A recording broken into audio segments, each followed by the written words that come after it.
মুক্তিযুদ্ধের সময় nap, communist party এবং ছাত্র ইউনিয়নের যৌথ গেরিলা বাহিনী নিয়ে মুক্তিযুদ্ধ করেছিল।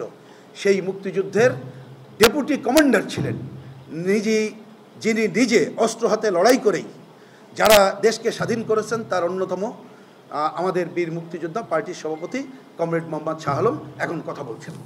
উত্তেজনাপূর্ণ, উদ্বেগজনক। এখনও নির্বাচন নিয়ে বাংলাদেশের মানুষের নানা রকমের নানামুখী ষড়যন্ত্র হচ্ছে। বিভিন্ন অযৌক্তিক দাবি নিয়ে নির্বাচনকে বিলম্বিত করার জন্য একমাত্র স্মার্ট সিটি বসুন্ধরা, আধুনিকতায় এক ধাপ এগিয়ে। কোনো মহল থেকে দাবি তোলা হচ্ছে। আমরা জানি 2014, 2018, 2024 এদেশের মানুষের ভোটাধিকার নির্বাচনে চলে গিয়েছিল স্বৈরাচারী শেখ হাসিনার আমলে। মানুষের এই যে 2024-এর যে গণ অভ্যুত্থান হয়েছে, সেই গণ অভ্যুত্থানের মূল আকাঙ্ক্ষা কী ছিল? দুইটি। একটি হলো মানুষের ভোটাধিকার, আর একটা হলো বৈষম্যমুক্ত সমাজ।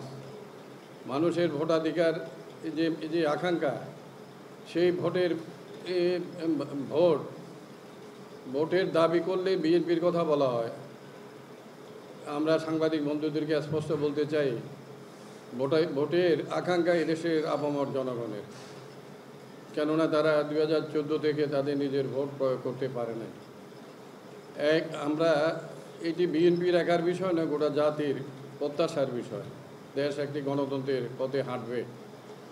আর একটা বিষয়, আমরা বাংলাদেশের কমিউনিস্ট পার্টি সোহরাওয়ার্দী উদ্যানে আমাদের মহাসমাবেশে জানুয়ারি মাসের 3 তারিখ বলেছিলাম, অতি সত্বর দরকার নির্বাচিত সরকার। এখন আমরা দেখছি দেশে আইনের শাসন নাই, দেশি বিদেশি বিনিয়োগ হচ্ছে না, দেশে আইনের শাসন নাই, আইনের শাসন প্রতিষ্ঠিত হয় নাই। মব সন্ত্রাস চলছে এখনও, সেটা আমরা দেখছি। এবং সাংবাদিক ভাইয়েরা, আজকে তাই এর থেকে দেশকে যদি মুক্ত করতে হয়, অবিলম্বে নির্বাচনের কোনো বিকল্প নাই। কারণ পাওয়ার সেন্টার এখন বহু, পাওয়ার এনজয় করতেছে জামাত, পাওয়ার এনজয় করতেছে এনসিপি, পাওয়ার এনজয় করতেছে বর্তমান অন্তর্বর্তীকালীন সরকার, পাওয়ার এনজয় করতেছে বিএনপি।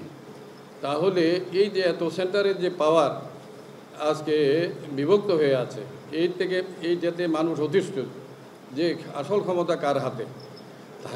তাই একটা নির্বাচনের মধ্যে দিয়ে একটা রেগুলার গভর্নমেন্ট যদি প্রতিষ্ঠিত হয়, তাহলে পাওয়ার সেন্টারটা একটা জায়গায় চলে যাবে। এই কারণে বহু যারা এখন পাওয়ার এনজয় করতেছে, তারা নির্বাচনটা ফেব্রুয়ারি মাসের মধ্যে বা অতি সত্বর হোক, এটা চায় না। আমরা জানুয়ারি মাসে বলছিলাম যে অতি সত্বর দরকার নির্বাচিত সরকার, এইটি স্লোগান দিয়ে আমরা বলেছিলাম। আজকে সবাই সেটা বলছে। আমরা মনে করি যে নির্বাচন মধ্য দিয়ে একটা রেগুলার গভর্নমেন্ট দেশে না আসলে, যেই আসুক মানুষের ভোটে আসুক, না আসলে দেশের এই নৈরাজ্য থেকে দেশ মুক্ত হবে না এবং হতে পারে না। তাই আমরা কংগ্রেসের পরপর এই নির্বাচনের বিরুদ্ধে সমস্ত ষড়যন্ত্রের বিরুদ্ধে যেটি চলছে, তার প্রতিবাদে, তাকে প্রতিরোধ করার জন্য এবং ফেব্রুয়ারির মধ্যেই নির্বাচন মানে যে রোডম্যাপ ঘোষণা করা হয়েছে, সেটি যেন ফেব্রুয়ারির মধ্যেই হয়, তার জন্য আমরা রাজপথে নামব। এই হলো আমাদের পরিষ্কার কথা। আমরা দেশে এটা না হলে আমাদের দেশের স্বাধীনতা, সার্বভৌমত্ব, আইন শৃঙ্খলা পরিস্থিতি, আইনের শাসন, মানবাধিকার, গণতন্ত্র কোনো কিছুই প্রতিষ্ঠিত হবে না।